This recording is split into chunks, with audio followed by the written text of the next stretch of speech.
오늘은 출애굽기 22장 1절입니다. 사람이 소나 양을 도적질하여 잡거나 팔면 그는 소 하나에 소 다섯으로 갚고 양 하나에 양 넷으로 갚을지니라. 아멘. 그래서 이제 출애굽기 22장부터는 손해배상에 관한 규례가 나옵니다. 손해배상. 누군가를 손해나게 했을 때 어떻게 배상해 줄 거냐. 그래서 이제 재산보호법입니다. 재산보호. 개인의 재산보호를 명시해둔 제8계명, 10계명의 구체적인 내용입니다. 그러니까 하나님이 10계명, 10계명 주셨지 않습니까? 그 8계명이 뭡니까? 도적질하지 말라, 도둑질하지 말라고 했습니다. 그리고 제10계명은 내 이웃의 집을 탐내지 말라고 했습니다. 그 8계명과 10계명의 구체적인 내용을 지금 22장에서, 출애굽기 22장에서 말씀하고 있습니다. 개인의 재산 보호입니다. 개인 재산 보호. 사람이 소나 양을 도적질하여 잡거나 팔면, 그래서 이제 어떤 사람이 있습니다. 어떤 사람이 이제 소나 양을 훔칩니다. 도적질합니다. 그래 놓고서는 이제 영어로 보니까 슬로터는 이제 도살하는 겁니다. 잡아가지고 소나 양을 잡습니다. 잡거나 아니면은 그거를 팔거나 하지 않겠습니까? 그래서 그렇게 하면은 다른 사람한테 손해를 입힌 거죠. 그때 어떻게 배상을 할 거냐? 그러면은 머스트가 또 나옵니다. 반드시 하라고 나옵니다. 그는 소 하나에 소 다섯으로 갚고 양 하나에 양 넷으로 갚을지니라. 머스트가 나옵니다. 머스트, 반드시 그렇게 해라. 페이, 지불해라. 소 한 마리당 5마리를 소 다섯으로 갚아야 됩니다. 이 도둑놈이 소를 한 마리 훔쳤습니다. 그러면은 어떻게 갚아야 됩니까? 5마리로 갚아야 됩니다. 5배를 갚습니다. 근데 그리고 양 한 마리에 대해서는 양 4마리, 4배를 갚아야 됩니다. 그래서 이 도둑이 소나 양을 훔쳐가지고 이제 도살한다. 도살해서 뭐 고기로 팔려고 하는 건지, 하여튼 아니면은 소를 이제 도둑질 해가지고 이제 살아있는 상태로 어디다 이제 팔아서 돈을 받는지, 하여튼간 돈을 얻으려고 했는지, 아니면 뭐 소고기를 먹으려고 했는지, 하여튼간 모르겠지만 이 도둑놈이 그렇게 이제 소를 훔치면은 또 5마리, 5배로 갚아야 되고, 양을 훔쳤을 때는 양 4마리로 4배를 갚아야 됩니다. 어떻습니까? 괜히 도둑질하다 걸리면은 5배, 4배. 너무 크지 않습니까? 100만원 훔치면은 500만원, 400만원 이렇게 갚아야 됩니다. 이거 도둑질 해먹겠습니까? 한 번 걸리면은 그렇게 몇 배로 갚아야 되는데 몇 번 하다 걸리면은 거덜나게 생겼습니다. 그러니까 이 규례를 들을 때 어떻겠습니까? 내가 도둑질하다 걸리면은 5배, 4배 이런 식으로 갚아야 되니까 그냥 하지 말자. 그냥 열심히 일해서 돈을 벌자. 그런 마음이 들지 않겠습니까? 그래서 하나님께서 오늘은 이제 손해배상, 개인의 재산을 보호해주는 법을 말씀해주고 계십니다. 너 다른 사람 손해나게 했으면은 너 배로 갚아야 된다. 그것도 2배도 아니고 5배, 4배 이런 식으로 갚아야 된다. 그래서 하나님의 이 규례를 들을 때 도둑질 하기보다는 그냥 우리가 일해서 돈 버는 게 낫겠다. 도둑질할 생각은 꿈에도 꾸지 말자. 이런 마음이 들지 않겠습니까? 그래서 하나님의 법은 피해자의 재산 보호해주고 배로 보상해주게 하고, 또한 도둑질하지 않고 열심히 일해서 돈을 벌게 하는 그런 효과가 있는 것 같습니다.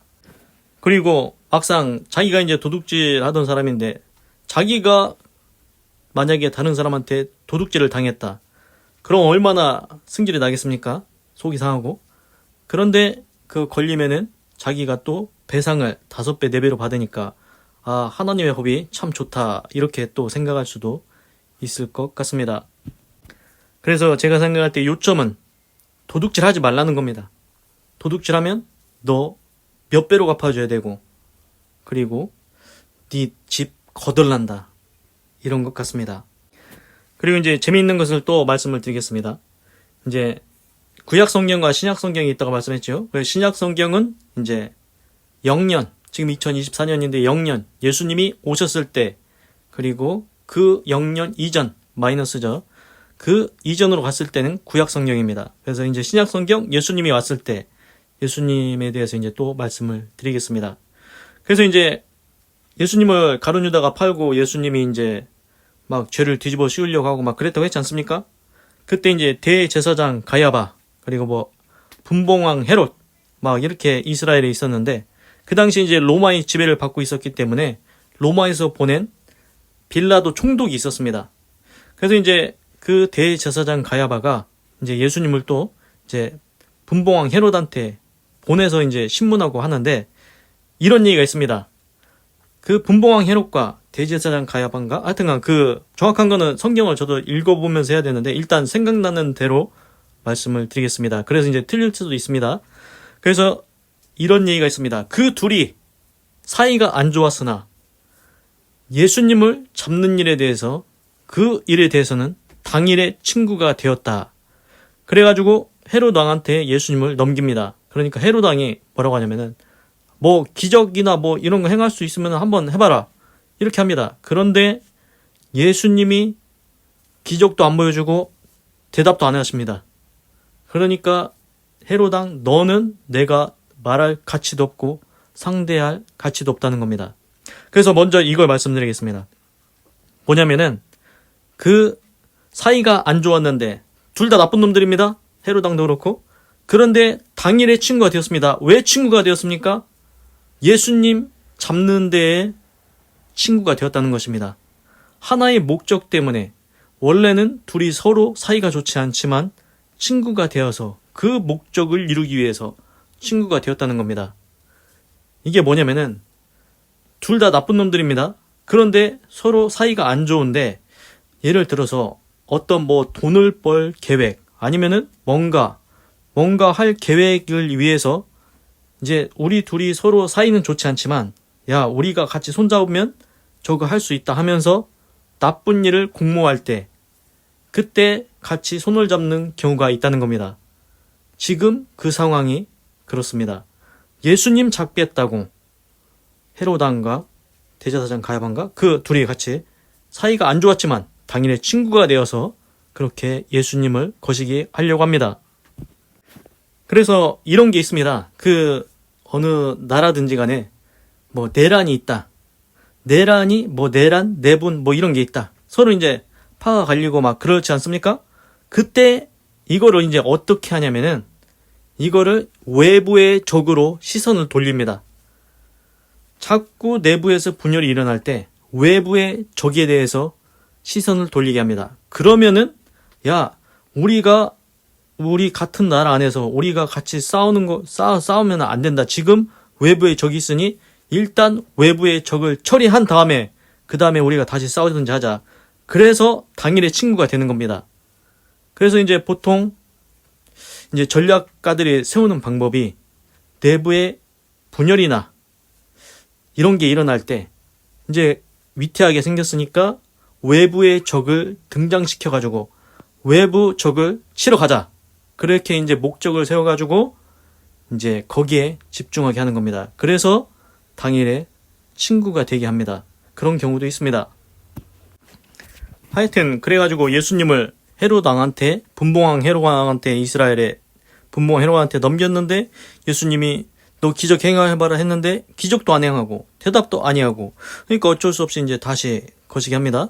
그런데 이제 신기한 게 뭐냐면은 그 예수님 말고 이제 나중에 이제 사도행전에 보면은 사도 바울이라는 사람이 나오는데, 사도 바울도 옥에 갇히는 경우가 있습니다. 그때 이제 어떤 사람이 이제 사도 바울을 붙잡고 있는 권세자겠죠. 그 사람이 이제 사도 바울을 이제 불러가지고 이제 사도 바울의 말을 듣습니다. 그런데 그 말이 또 일리가 있는 것 같기도 하고, 그래서 이제 계속 듣는데 이제 속셈이 또 드러납니다. 뭐냐면은 사도 바울한테 돈이나 좀 받을까 하고 사도 바울을 이제 몇 번 부릅니다. 신기하지 않습니까? 그래서 이제 옥에 가둬놓고 권세자가 부를 때 왜 부릅니까? 그 속생각에 돈이나 좀 받아볼까. 지금 헤롯 왕도 그렇지 않습니까? 기적이나 한번 할 수 있으면 해봐라. 뭐 그런 게 있습니다. 그래서 예나 지금이나 권세자들이 이제 옥에 있는 사람을 왜 불러냅니까?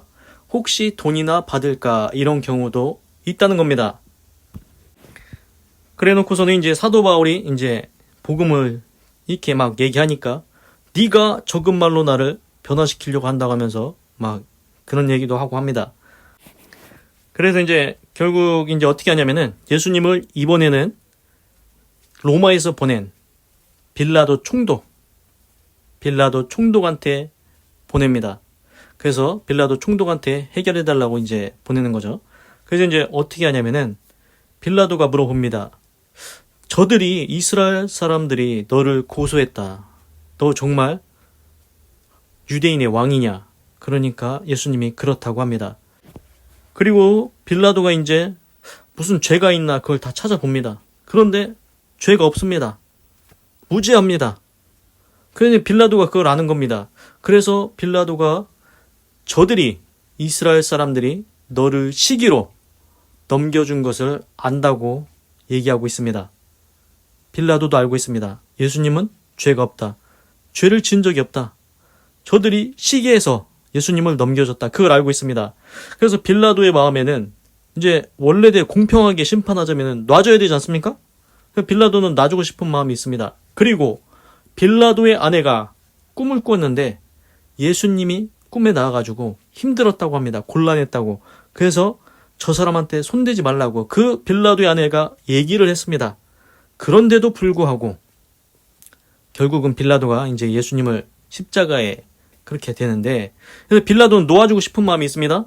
그래서 이제 우리나라도 광복절 특사가 있는 것처럼 그 유대인의 명절, 그때 이제 놓아주는 전례가 있어가지고 이제 예수님을 놓아주고 싶은 마음이 있는 겁니다. 빌라도는 이제 로마에서 내려온 빌라도 총독으로서. 그래가지고 이제 예수님을 놓아주려고 그렇게 얘기를 한 겁니다. 여기 바라바라는 흉악한 죄인이 있고 예수님이 있는데 누구를 놓아주기 원하냐? 그래서 이제 빌라도는 당연히 예수님을 놓아줄 거라고 생각을 했는데 이제 주동하는 자가 있습니다. 자꾸 누가 시켜가지고 하여튼간 예수를 십자가에 못 박고 바라바를 놔달라. 이렇게 이제 주동하고 선동을 하는 겁니다. 그러니까 주변에 있던 사람들이 다 예수님은 십자가에 못 박고 바라바를 놓아달라고 그렇게 해가지고 이제 빌라도가 이제 큰일 난 겁니다. 이제 어떻게 할 수가 없습니다. 진퇴양난입니다. 왜 그렇습니까? 빌라도가 밀란이 날까봐 이걸 어떻게 예수님을 그냥 놓아줄 수가 없는 겁니다. 저들이 바라바를 놔주고 예수님은 십자가에 못 박으라고 하니 이거 예수님을 놔줬다가는 밀란이 일어날까? 이거 이제 어려운 겁니다. 왜 그러냐면은 지금 빌라도는 로마에서 이스라엘로 보낸 총독입니다. 그런데 지금 그 이스라엘을 잘 다스려야 되는데 밀란이 일어나면은 자기가 이제 좀 로마에서 평가할 때 좀 그렇지 않습니까? 그래서 밀란이 안 일어나고 잘 넘어가기를 원하는 마음이 있습니다. 그래서 민심을 얻기를 원하는 거죠. 그래서 이제 빌라도가 이러지도 못하고 저러지도 못합니다.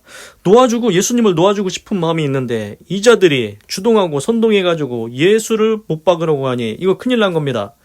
그래서 이제 하는 수 없이 자기 아내가 그 사람한테 손대지 말라고 얘기했음에도 불구하고 자기가 권세가 있음에도 불구하고 권세 있지 않습니까? 자기가 제일 지금 높습니다. 로마에서 이스라엘에 보낸 빌라도 총독입니다. 그렇게 권세가 있음에도 불구하고 자기 권세를 자기 마음대로 사용하지 못합니다. 아니 그냥 공평하게 재판하고 심판하자면은 예수는 내가 보니까 죄가 없다. 그냥 놓아주겠다. 이렇게 하면 되지 않습니까? 그거를 못한다는 겁니다.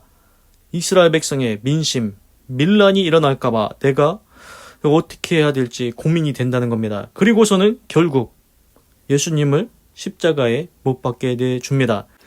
그래서 이제 여기서 말씀드리고 싶은 건 뭐냐면은 아무리 권세가 있어도 아무리 권세자라 해도 자기 권세를 자기 마음대로 사용하지 못한다는 겁니다. 보십시오. 예수님 죄가 없습니다. 증거도 없습니다. 무죄합니다. 그러면은 원칙대로라면 놔줘야 됩니다. 그런데 놔주지를 않습니다. 자기가 권세가 있음에도 불구하고 이스라엘 백성의 민심, 밀란을 두려워해서 예수님을 십자가에 못 박게 그렇게 결론을 내게 됩니다. 어떻습니까? 만약에 빌라도가 총독이 아니고 왕이었다면은 자기 마음대로 했을 수도 있습니다. 야, 내가 왕이니까 내 마음이다. 야, 내가 볼 때 죄가 없어. 그냥 놔줘. 이렇게 왕이니까 자기 위에 아무도 없을 때 그렇게 할 수도 있습니다. 그런데 왕이라 할지라도, 아무리 큰 권세가 있는 왕이라 할지라도 간신히 와가지고, 우리나라도 옛날에 그 사극 같은 거 보면은 간신이 있고 충신이 있지 않습니까? 간신이 와가지고 아이고 그렇게 하면은 백성이 거시기 할 겁니다. 그렇게 막 아첨하고 막 이게 막 거시기 해가지고 왕의 마음을 움직여서 그릇된 결론을 내게 하는 경우도 있지 않습니까? 그렇습니다. 총독이든 왕이든 아무리 권세가 있다 할지라도 자기 권세를 자기 마음대로 할 수 없는 경우도 있다는 것입니다. 그리고 그렇게 해서 재판을, 판결을 굽게 할 수도 있다는 것입니다. 그래서 사람이 판결하는 것, 사람이 심판하는 것, 이거 이제 불이할 수도 있습니다. 그런데 하나님은 다릅니다. 하나님은 나중에 심판하실 때 너는 죄가 있으니까 지옥이고 너는 예수님 믿었으니까 의롭다 칭하고 너는 천국이다. 하나님께서는 원칙대로 심판하십니다. 하나님은 뇌물을 받지 않습니다. 간신의 말을 듣지 않습니다. 사람들의 밀란 두려워하지 않습니다. 하나님은 공의대로 행하십니다. 옳으면 옳은 것으로, 그르면 그른 것으로 하나님은 정확하게 심판하십니다. 그러나 지금 이 세상은 그렇지 않다는 것을 보여주고 있습니다. 아무리 옳아도 지금 빌라도가 밀란을 두려워해서 예수님을 십자가에 못 박는데 내어주게 됩니다. 이게 문제라는 겁니다. 하나님과 이 세상의 심판과는 차이가 있습니다. 다릅니다.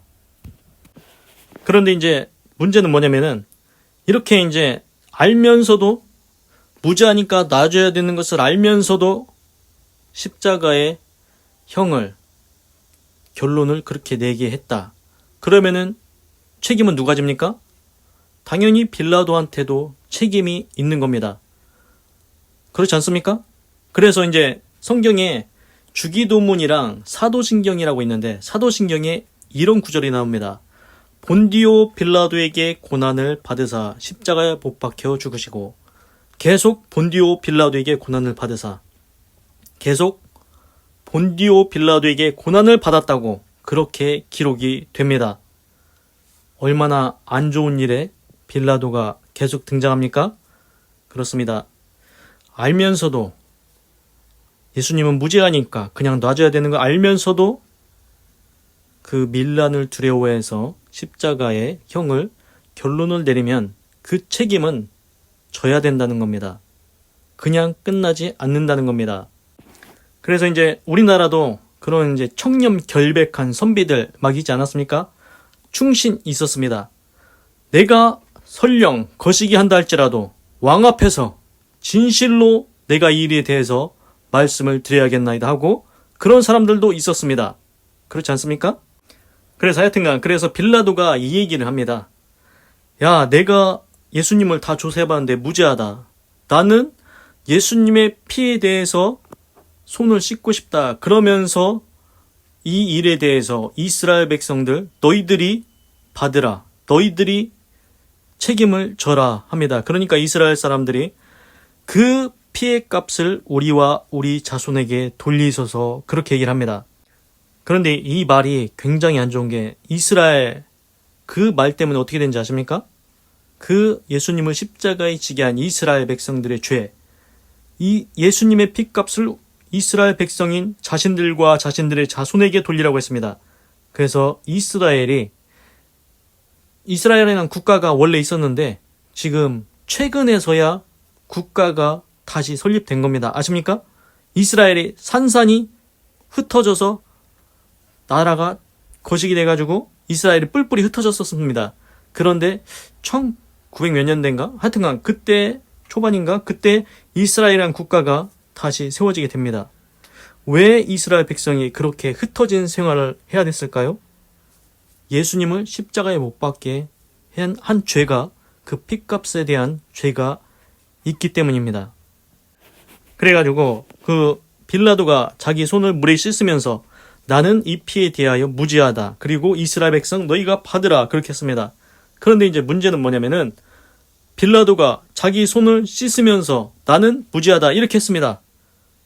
그런데 그 물에다 씻었다고 무죄하게 됩니까? 아니, 발을 씻었다고 발이 무죄하게 됩니까? 그렇지 않다는 겁니다.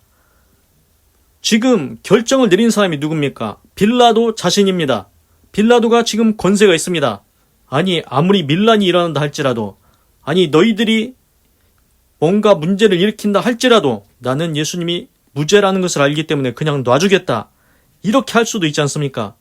그런데 밀란이 두려워서 예수님의 십자가형을 받으라고 결론을 내립니다. 그러면은 빌라도가 아무리 자기 손을 씻고 나는 이 일에 대해 무죄하다. 자기 입으로 그렇게 얘기한다 할지라도 그 일을 결정한 것은 빌라도이기 때문에 그에 대한 대가와 책임을 져야 된다는 것입니다. 그래서 사도행전에 본디오 빌라도에게 고난을 받으사 그렇게 기록이 되게 됩니다. 그래서 이제 패턴이 비슷한 게 뭐냐면은 지금 빌라도가 지금 이스라엘 백성이 밀란이 일어날까 봐 두려워서 옳다는 것을 옳다고 얘기를 못하고 있지 않습니까? 그런데 하나님께서 원하시는 것은 아무리 사람들의 눈치를 준다 할지라도 너는 옳으면 옳다고 얘기해야 되지 않냐. 그 베드로도 똑같지 않습니까? 너도 예수님과 함께 있던 자 아니냐. 그러니까 베드로가 나는 모른다고 막 부인하고 했지 않습니까? 3번이나? 아무리 그 사람들이 너한테 뭐 위협을 하고 너도 같이 거시기에 엮으려고 한다 할지라도 너는 예수님의 제자라고 얘기해야 되지 않냐. 그렇지 않습니까? 패턴이 비슷합니다. 그래서 이제 사람은 두 종류로 나뉘게 됩니다.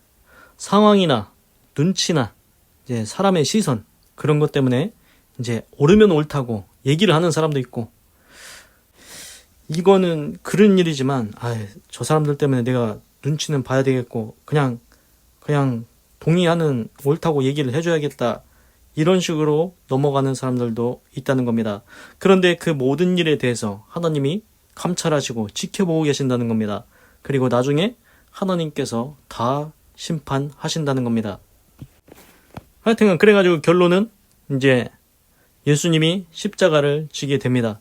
그래서 이제 군병들이 예수님을 이제 끌고 가고 이제 채찍질하고 머리에 가시관 씌우고 갈대를 손에 쥐어주고 이제 예수님한테 침 뱉고 희롱하고 그렇게 막 합니다. 그런데 이제 문제는 뭐냐면은 제가 여기서 말씀드리고 싶은 건 또 뭐냐면은 이제 군병들이 나옵니다. 군병들이 이제 지시를 받지 않습니까? 이제 이스라엘의 예수라는 자가 이제 십자가형을 받아야 되니까 너희들은 이제 예수를 이제 십자가 이제 형벌을 진행해라 이렇게 해서 명령을 받습니다. 그래서 이제 그런 나쁜 짓들을 합니다. 희롱하고 침뱉고 채찍질하고 가시관 씌우고. 그런데 문제는 뭐냐면은 그 군병들이 생각은 해야 되지 않습니까?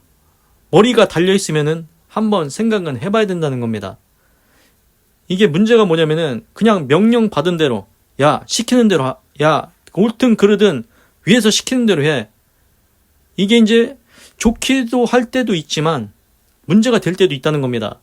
그래서 이제 언제가 좋냐면은 그 예수님께서 어떤 이제 백부장인가가 와가지고 내 하인이 병들었으니 고쳐달라고 이렇게 예수님께 요청을 하니까 예수님이 가서 고쳐주겠다고 합니다. 그러니까 그 백부장 이제 밑에 수하가 100명이나 있는 사람입니다. 그 사람이 내 밑에 수하도 내가 가라면 가고 오라면 옵니다. 예수님께서 지금 나으라고 말씀하시면은 내 하인이 나을 줄로 믿습니다. 그러니까 예수님이 너 참 믿음이 좋다. 그래서 예수님이 이제 거기서 나으라고 하니까 그 하인이 이제 벌써 낫게 됩니다. 그래서 예수님께서 그 백부장 명령만 하면은 여기서 집에 와서가 아니고 그냥 여기서 말씀만 하셔도 나을 거라고 그 믿음에 대해서 칭찬을 합니다.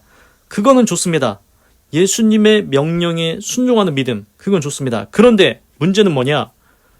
내 위에 있는 사람이 잘못된 일을 명령하고 있습니다. 불의한 일을 명령하고 있습니다. 그러면은 그냥 그대로 해야 됩니까? 말아야 됩니까? 군병의 체계, 그런 것 때문에 어쩔 수 없이 하는 경우도 있지만 일단 생각은 해봐야 되지 않겠습니까? 머리가 달렸으면 생각을 해야 됩니다. 예를 들어 그러면은 이번에는 보이스피싱으로 가보십시오. 위에서 누가 시킵니다. 저 사람 거시기 해가지고 보이스피싱해서 돈 빼오라고. 그러면 해야 됩니까? 말아야 됩니까? 머리가 달렸으면 생각을 해야 됩니다. 왜 그러냐? 만약에 이거 일이 잘못돼서 위에 잡히면은 똑같이 공범이 돼서 잡혀 들어간다는 겁니다. 똑같이 공범이 됩니다. 책임을 져야 됩니다. 지금 군병들이 뭐 지시를 받아서 했지만 예수님한테 나쁜 짓 많이 했죠. 채찍질하고 희롱하고 가시관 씌우고 별짓을 다 했습니다. 그 일에 대해서 죄가 있습니까? 없습니까? 나중에 군병들이 아유 우리는 죄 없어요. 위에서 그냥 시킨 대로 했어요. 이런다고 죄가 없어집니까? 아닙니다. 같이 그 일을 진행했기 때문에 공범이 되는 겁니다. 그리고 나중에 예수님이 부활할 때 이제 무덤에서 나와서 부활했는데도 그걸 알리니까 그 위에 있는 사람들이 너희들은 니들이 잘 때 보초 쓰다가 잘 때 제자들이 훔쳐갔다고 얘기해라. 돈을 많이 줬습니다. 그러면은 돈 많이 준다고 그 거짓말을 하고 다녀야 됩니까? 말아야 됩니까? 그것도 생각해야 되지 않습니까? 잘못된 일이라는 거. 그래서 잘못된 일을 시킬 때는 위에서 시킬 때는 한번 생각은 해봐야 된다. 이거 잘못되면 위에서 잡혀 들어가면 밑에서 그대로 시킨 거 그대로 하면 똑같이 공범이 돼서 똑같이 들어가게 된다는 겁니다. 그래서 생각을 해봐서 이거는 아무리 생각해도 이건 아니다. 예수님? 내가 좀 생각해보니까 알아보니까 예수님은 무죄하다. 나는 이 일에서 발을 빼겠다. 나는 안 할 거다. 니들은 알아서 해라. 나는 위에서 시켰지만 아무리 시켰다 할지라도 내가 생각할 때 예수님은 무죄하다. 그래서 나는 예수님한테 나쁜 짓 안 할 거다. 이렇게 해서 발 빼야 되지 않습니까? 그래서 이제 여기서 말씀드리고 싶은 것은 위에서 내가 밑에 있을 때 위에서 뭔가를 시킵니다. 그러면은 그거에 대해서 옳은지 그른지 생각은 해보라는 겁니다. 그리고 판단을 해야 됩니다. 이게 과연 내가 이걸 그대로 따라야 될 일인지 아니면은 설령 내가 예를 들어 사직을 하더라도 여기서 발을 빼고 나가야 되는 일인지. 왜 그러냐면 나중에 그 일에 대해서 반드시 대가를 치르고 책임을 져야 되기 때문입니다. 기도하겠습니다. 하나님, 오늘은 출애굽기 22장 1절을 읽고 묵상해 보았습니다. 이제는 손해배상에 관한 규례를 말씀하겠습니다. 개인 재산을 보호해 준다는 겁니다. 재산보호법입니다. 그래서 어떤 사람이 소나 양 도둑질을 했습니다. 그때 배상을 어떻게 해야 되냐? 소는 5마리로 갚아야 되고 양은 4마리로 갚으라고 했습니다. 이거 한번 도둑질 했다가 5배, 4배 아이고 너무 많이 갚아야 돼서 거덜나게 생겼습니다. 이거 들으면은 이 규례 들으면 어떻게 하겠습니까? 이거 내가 한번 저기 해가지고 걸려봤는데 내 집 거덜나게 생겨서 2번 다시 내가 도둑질 안 해.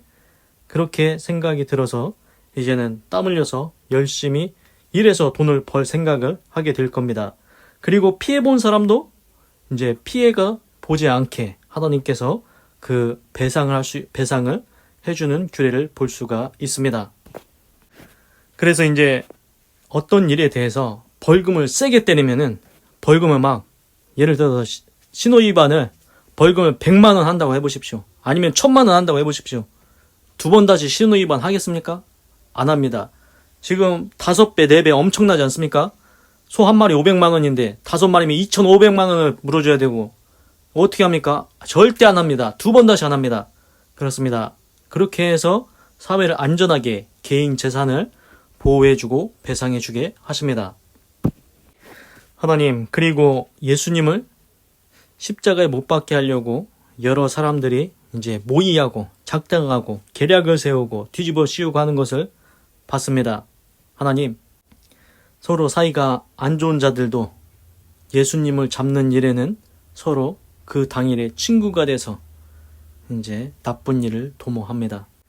그리고 로마에서 보낸 빌라도 총독은 예수님이 무죄하다는 거 다 알고서도 시기로 넘겨줬다는 것을 다 알고서도 예수님을 놓아주고 싶은 마음이 있었음에도 불구하고 도와주려는 생각이 있었음에도 그 밀란이 일어날까 두려워해서 이스라엘 백성의 눈치를 보고 결국 자기는 물에 손을 씻으면서 나는 무죄하니 너희가 받으라 했지만 결국 예수님을 십자가형을 받게 한 장본인은 빌라도가 돼서 사도신경에 본디오 빌라도에게 고난을 받으사라고 계속 기록이 되고 있습니다. 그리고 군병들은 그냥 위에서 시키는 대로, 우리는 그냥 시키는 대로 했다. 예수님 채찍질하고 가시관 씌우고 희롱하고 하여튼간 나쁜 일 많이 했다. 그런데 그 모든 일에 대해서 자기가 생각하지 않고 옳은지 그른지 판단하지 않고 잘못된 일을 그대로 지시받아서 그냥 하면 그게 공범이 된다는 것 알았습니다. 그리고 모든 불의한 일에 대해서 책임, 대가를 치러야 된다는 것 알았습니다. 하나님, 우리가 인생을 살 때 한번 누군가 이 일을 시킬 때 생각하게 하시옵소서. 이게 정말 옳은 일인가? 그런 일인가? 그러면은 그런 일이라면은 발을 빼게 하여 주시옵소서. 어떤 사람들은 내가 이 직장에서 상사가 시키니까 내가 돈을 벌어서 먹고 살려면은 나쁜 짓을 시키지만 계속 그냥 시킨 대로 해야 돼. 이러다가는 나중에 가서 더 큰 화를 입습니다. 나중에 잡혀갈 때 공범으로 똑같이 잡혀간다는 것 알았습니다. 하나님, 우리는 머리가 있지 않습니까? 머리가 장식이 아닙니다. 한번 생각하게 하여 주시옵소서. 과연 이게 옳은 일인가? 그런 일인가? 생각하고 그런 일에는 발을 빼게 하시고 하나님께서 원하시는 말, 옳은 건 옳다, 그른 건 그르다 말하게 하시옵소서. 하나님, 다른 사람들이 권세자가 사슴을 보고 이거는 호랑이다 얘기하면 권세자를 두려워해서 저 사슴이 호랑이랴. 그러면은 나도 호랑이라고 얘기해야 됩니까? 그건 어리석은 일입니다. 동화가 있지 않습니까? 벌거벗은 임금님. 사람들이 다 얘기합니다. 왕이 벌거벗고 다니는데 투명 옷을 입었다고 주변 사람들이 계속 왕이시여 투명 옷이 너무 아름답습니다. 사람들이 다 그렇게 얘기하는데 순수한 어린아이만 나와서 왕이 벗었네, 아무것도 안 입었네, 그렇게 얘기를 합니다. 누구 말이 옳습니까? 아이의 말이 옳았습니다. 투명 옷이 아니었습니다. 사기꾼이 만든 옷일 뿐이었습니다. 다 벗겨놓고서는 투명 옷이라고 사기를 쳤습니다. 사슴을 사자라고 호랑이라고 그렇게 얘기하면 되겠습니까? 그래서 처음에는 그 권세자 때문에 두려워서 이제 시키는 대로 하겠지만 나중에 그 결과 좋겠습니까? 결국에는 나중에는 다 심판을 받게 됩니다. 이 땅에서 심판을 받으면 잡혀 들어가는데 같이 그릇된 것을 옳다고 얘기한 자들도 공범으로 들어가고 이 땅에서 심판을 받지 않으면 죽어서 하나님 앞에서 심판을 받게 됩니다. 하나님께서 원하시는 공의가 이 땅 가운데서도 이루어지게 하시고 불의한 일들에 함께하지 않게 하시고 하나님께서 기뻐하시는 의로운 일에 쓰임받게 하시옵소서. 하나님 감사합니다. 사랑합니다. 찬양합니다. 주님 홀로 영광 받으소서. 사랑이 많으신 예수님의 이름으로 기도드립니다. 아멘. 건강하시고 예수님 믿고 구원 받으시고 예수 내 구주 하나님의 축복이 임할지어다. 아멘.